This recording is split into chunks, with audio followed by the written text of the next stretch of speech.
So, Yeah. what is the purpose of a trade union? Because tutor is a trade union, and when I look at tutor and the next big trade union, which is OWTU, I see the same thing. You have people who are employed, and all the trade unionists say is, "Hey, we want more money." The trade union, in my knowledge, my understanding of what a trade union is supposed to be, is that they're supposed to look out for the worker, make sure that the worker is well trained and is in receiving fair salary. If the worker loses their job because the company has a contract or people have to lay off, that they will help support the worker and help the worker find another job. But to me, it's only the last point, which is to bargain for more money, is what these trade unions do. They don't do the first three most important things. They only go straight to, hey, we want more money. Well, I mean, on paper, that's what a trade union is supposed to do. A trade union bargains in the collective interests of its members. That's on paper.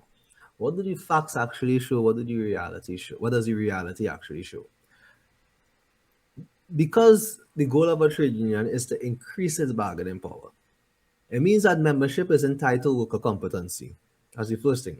Membership isn't tied to skills, it's not tied to trades, it's not tied to any of that. It doesn't matter how good of a worker you are. To join a trade union, you just have to pay your union dues. So that's the first problem we have with trade unions is that you have workers in there who just aren't good workers. But they need to be there to make up numbers. So what you find happening with trade unions now is that when they do bargain in the quote unquote interests of their members, you find that the mediocre ones are the ones that are going to get promoted. Whereas the ones who actually work hard, they're the ones being left out. So trade union membership isn't something anybody should aspire to, especially if you're a hard worker. The other issue with trade unions is that there's a reason why you will often find them in the civil service because no private employer is willing to put up with somebody who just simply doesn't understand basic economics and has zero economic literacy. Again, it goes back to the central question of where is the money going to come from? Pay is tied to labor productivity, and the majority of unionized employees work for the state, and the state makes no money.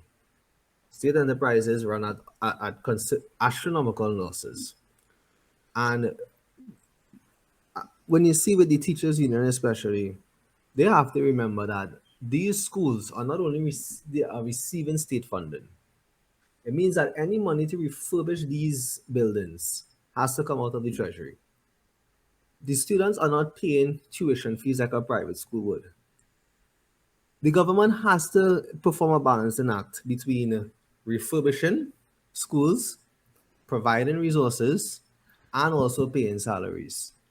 And the question to teachers is are they willing to sacrifice the refurbishment for their salaries? Because Absolutely not. as I've said on numerous occasions, if they got their salary increase, Monday's protest would have been that they're staying home because of poor working conditions. And that's what trade unions do. Trade unions have become this group that they've just they define any excuse to not work. And I mean, trade unions can make up things on the spot. I saw a teacher posted that they have to teach 40 children in a class, and the rule is 15 to 1.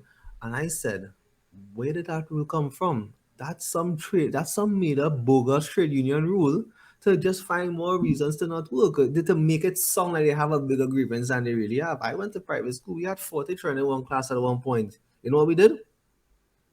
We simply relocated the classes. We moved. I was in standard three. We moved standard three to where standard one was because standard one was smaller.